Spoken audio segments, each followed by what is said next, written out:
नमस्कार, ईटीवी के खास कार्यक्रम ग्राउंड जीरो से में आपका स्वागत है। मैं हूं अमित कुमार। झारखंड में विधानसभा चुनाव हो रहे हैं।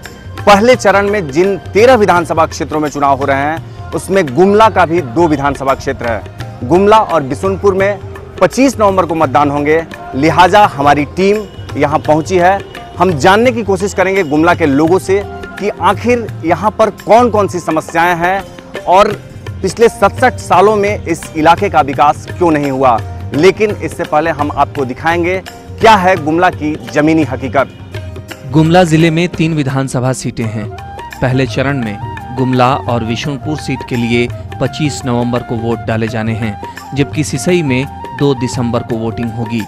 रांची से सटे गुमला और बिशुनपुर विधानसभा क्षेत्र के लोग मूल रूप से कृषि पर आश्रित हैं, लेकिन पटवन की कोई व्यवस्था नहीं रहने की वजह से पूरी कृषि बारिश पर निर्भर होती है।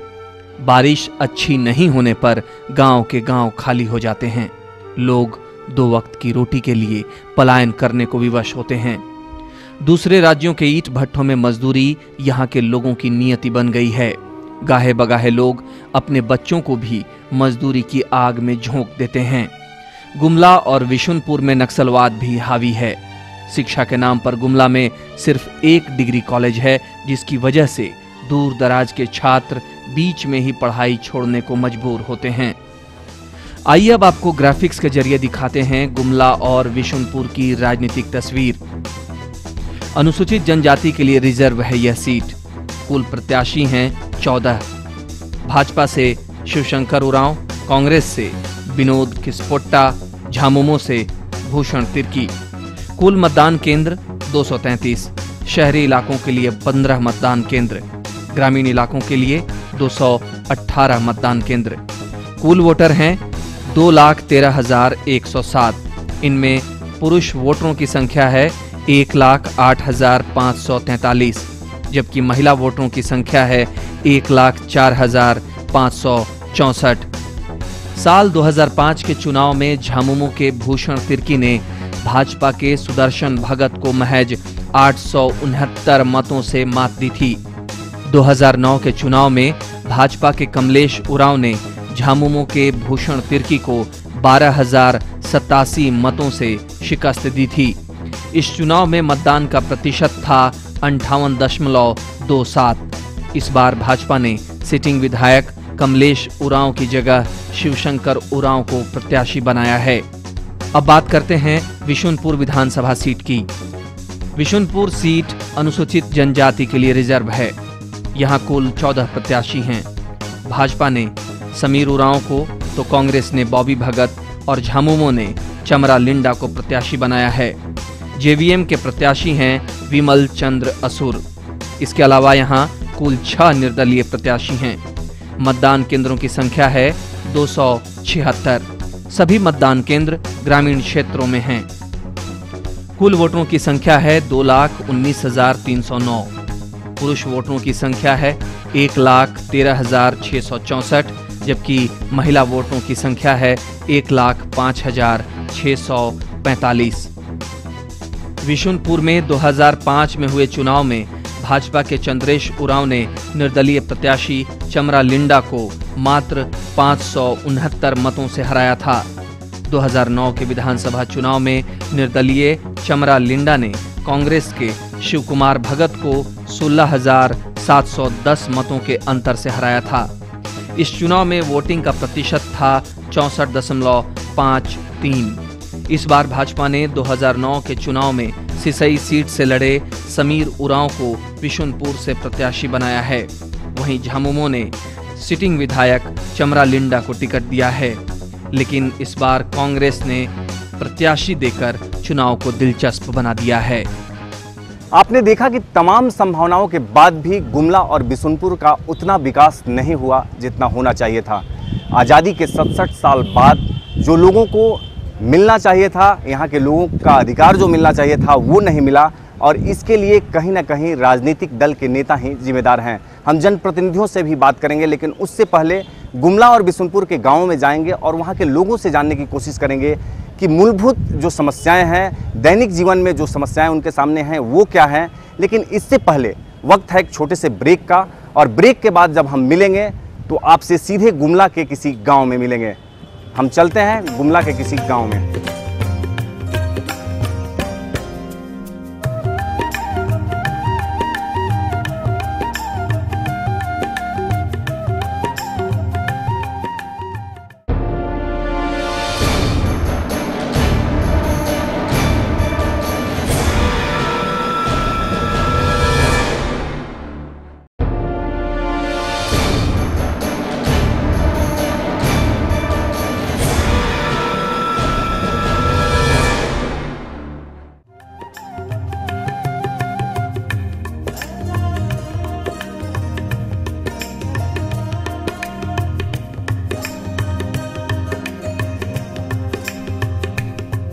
ब्रेक के बाद एक बार फिर से ग्राउंड जीरो में आपका स्वागत है।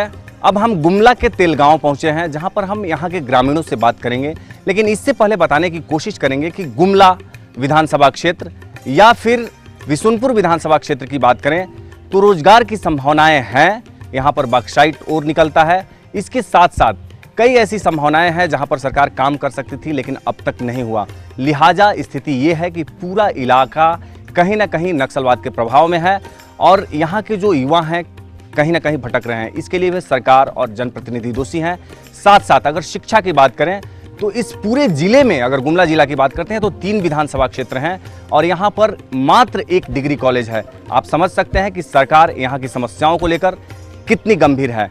यहाँ तेलगांव में हम हैं, जानने की कोशिश करेंगे यहाँ के कुछ लोगों से कि इनकी जो समस्याएं हैं, जो दैनिक जीवन की समस्याएं हैं, छोटी छोटी समस्याएं जिनसे रोज इनको रूबरू होना पड़ता है, रोज जूझना पड़ता है, वो कौन सी समस्या है। हम सबसे पहले इनसे जानेंगे, आपके गांव में कौन सी बड़ी समस्या है? बहुत तरह की समस्या है सर।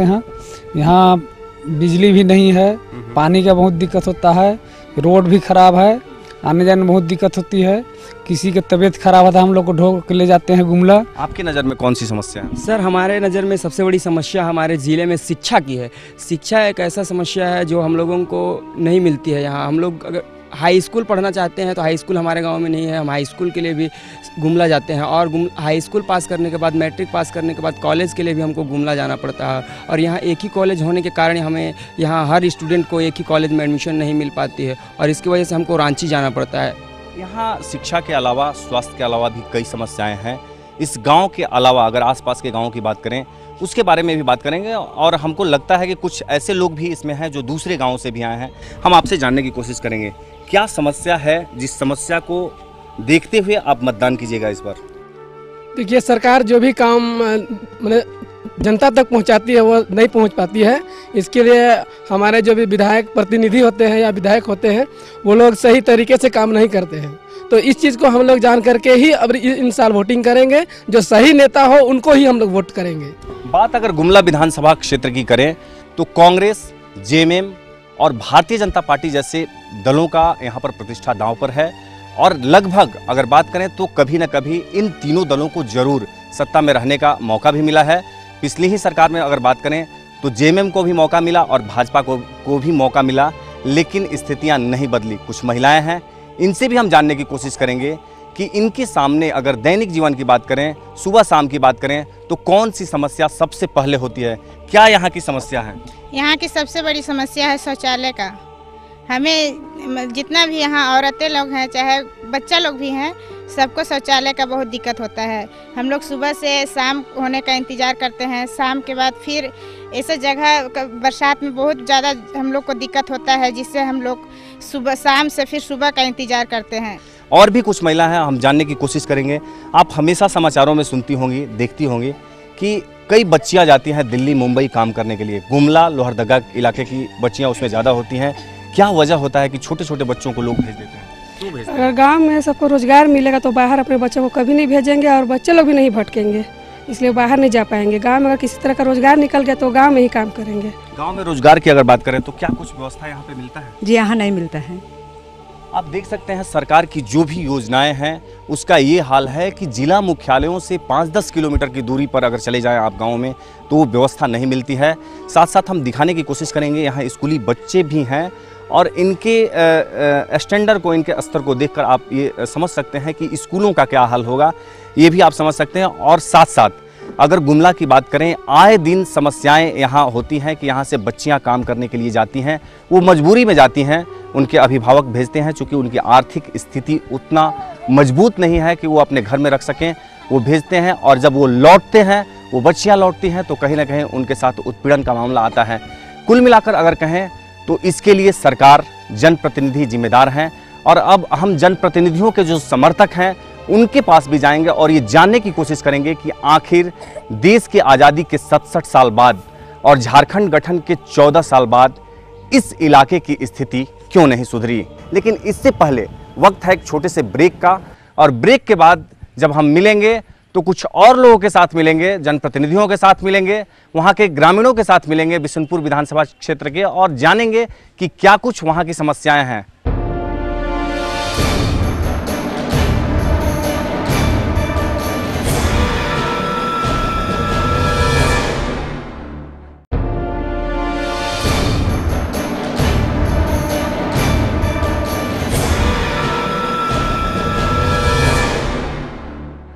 ब्रेक के बाद एक बार फिर से ग्राउंड जीरो कार्यक्रम में आपका स्वागत है। और अब गुमला के लोगों से बातचीत करने के बाद हम बिशुनपुर विधानसभा क्षेत्र के टोटो गांव में पहुंचे हैं।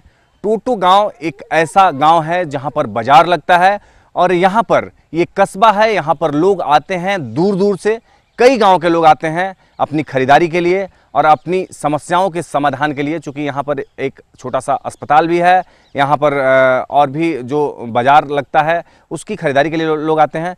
आपको बता दें कि बिशुनपुर और गुमला ऐसा इलाका है जिसकी सीमाएं छत्तीसगढ़ से सटी हुई हैं, और इसलिए भी नक्सलिज्म एक बड़ी समस्या है, नक्सलवाद एक बड़ा समस्या है। चूँकि जो अपराधी, जो नक्सली यहाँ घटना को अंजाम देते हैं, उन्हें निकलने का एक मौका मिल जाता है। बात अगर विकास की यहाँ की करें तो गुमला से अलग नहीं है, चूँकि जिला गुमला ही है और उसी जिला के अंतर्गत ये विधानसभा क्षेत्र आता है। यहाँ की भी अगर स्थितियों की बात करें, परिस्थितियों की बात करें, तो कमोबेश गुमला की तरह ही हैं। हम यहाँ जो लोग हैं उनसे हम जानने की कोशिश करेंगे कि जो दैनिक जीवन में इनकी समस्याएं हैं, क्या समस्या है, क्या इसके पहले जो जनप्रतिनिधि थे, अगर आज की बात करें तो चमरा लिंडा निर्दलीय उम्मीदवार के तौर पर पिछले चुनाव में जीते थे और अब वो जेएमएम में है। इसके साथ कांग्रेस के भी उम्मीदवार हैं, भारतीय जनता पार्टी के उम्मीदवार हैं। त्रिकोणीय मुकाबला की संभावना जताई जा रही है। लेकिन लोगों से जानने की कोशिश करेंगे कि क्या कुछ इनकी मूल रूप से अगर समस्या की बात करें तो क्या है। क्या यहाँ आपके गाँव, कहाँ से आप आए हैं? मैं आंजन से आया हूँ। क्या आपके गाँव में क्या बड़ी समस्या है? बड़ी समस्या है, वहाँ सिंचाई की व्यवस्था नहीं है। अच्छा, जैसे हम लोग तो खेती बाड़ी करते हैं ना। हाँ, तो कैसे कैसे होता है खेती? खेती बरसात से। रोड, पानी, ये सब का दिक्कत है हम लोग को। तो इसके लिए क्या कुछ नेता कभी आवाज़ उठाए हैं? नेता तो जीतने के बाद नज़र ही नहीं आते हैं। अब फिलहाल अब नजर आएंगे, वोट पहुंच रहा है। अच्छा, ये बताइए कि यहाँ जैसा हम लोगों ने सुना है कि प्रखंड बनाने का मांग लंबे समय से रहा है, उस पर क्या हुआ अब तक? प्रखंड बनाने का 5 साल से ऊपर से काम चल रहा है, लेकिन कभी खाली सिर्फ वोट आता है, फिर बोलते हैं कि चल बन जाएगा प्रखंड, अबर बन जाएगा, अबर हम लोग बना देंगे, लेकिन कोई होता नहीं है। खाली बस चुनाव जीतने तक समस्या ही समस्या है। यहाँ पर खाली है, हम लोग के विधायक हैं, खाली चुनाव समय आते हैं और उसके बाद हम लोग को किसी प्रकार का कोई हम लोग का अथी नहीं मिल पाता है। आप देख सकते हैं कि जो विधायक हैं, जनप्रतिनिधि हैं, उनसे लोग नाराज हैं। इसके साथ साथ जो महिलाएं हैं, हम उनसे जानने की कोशिश करेंगे। एक बड़ी समस्या ग्रामीण इलाकों में ये होती है कि शौचालय, उनके लिए अगर उनको शौच करने जाना है तो उनको शाम तक का इंतजार करना पड़ता है। क्या कुछ हकीकत है इस इलाके का, इनसे हम जानने की कोशिश करेंगे क्या इनकी पीड़ा है। अगर शौचालय की बात करें, क्या स्थिति है गाँव में? शौचालय नहीं है जगह जगह पे, और अच्छा विद्यालय भी नहीं है, जबकि होना चाहिए। बच्चा लोग हम लोग कहाँ पढ़ाएंगे? अच्छा, बच्चे अगर दूर जाते हैं पढ़ने तो कितनी चिंता सताते रहती है इनके? यहाँ से हम लोग को गुमला भेजना पड़ता है, फिर आने जाने का टेंशन तो है ना। 1 घंटा आने में लगता है, 1 घंटा जाने में है। कहाँ से आई हैं? चुगलू से। अच्छा, ये बताइए आपके गाँव में अगर शौचालय की बात करें, हॉस्पिटल की बात करें, तो क्या कुछ है? हॉस्पिटल भी नखे तले में, पुल भी नखे, बरसात दिन दिक्कत हो जाएला। अच्छा, इस पर न छुआ पुताले भी बरसात में तबीयत खराब होती है तो लोग को कैसे अस्पताल ले जाया जाता है? बहुत दिक्कत में एकदम बोई ढोई के निकल जाएला। कन गाड़ी किराया हो जाए या बोही के लगावा। हर नेता जितने भी आए जी, सारे के सारे लोग आश्वासन पे आश्वासन देते रहे। कहीं बोले, जैसे मान लीजिए हम लोगों का मूलभूत रियल रूप में बोलिएगा तो समस्याएं ये हैं: रोड, शिक्षा, तीसरी बात है कि शिक्षा के साथ साथ में मतलब स्वास्थ्य पे रियल में एकदम चरम सीमा पे है ना। कभी भी जो है बिल्कुल इस तौर पे देखा जाए कि रोड भी देखा जाए तो एकदम जैसे तैसे पकड़ के मतलब चल रहे हैं ना। चाहिए पक्का रोड की जगह एकदम टेम्प्रोरी रोड है, जहाँ गाड़ी जा रही है तो गाड़ी मतलब ना एकदम पलटने की कगार पे है ना। तो ऐसा जगह पे है। शिक्षा के स्तर पे देखा जाए उस वहाँ पे भी करप्शन है सर। बिशुनपुर विधानसभा क्षेत्र के जो लोग हैं वो काफ़ी आक्रोशित हैं जनप्रतिनिधियों को लेकर, सरकारों को लेकर, और हम उम्मीद करेंगे कि ये जो इनकी पीड़ा आज दिख रही है, इस पीड़ा को लेकर मतदान केंद्र पर जाएंगे और अपना मतदान करेंगे और अपने लिए आने वाले समय के लिए एक उपयुक्त उम्मीदवार का चयन करेंगे जो इनके आवाज़ को विधानसभा तक, राज्य स्तर तक बुलंद कर सके और आने वाले समय में इनकी समस्याएं कम हो सके। हम इसके बाद यहाँ से जब जाएंगे तो दोनों ही विधानसभा क्षेत्र के जनप्रतिनिधि के जो समर्थक हैं उनसे बात करेंगे और ये जानने की कोशिश करेंगे कि आखिर इन समस्याओं पर विराम क्यों नहीं लगा।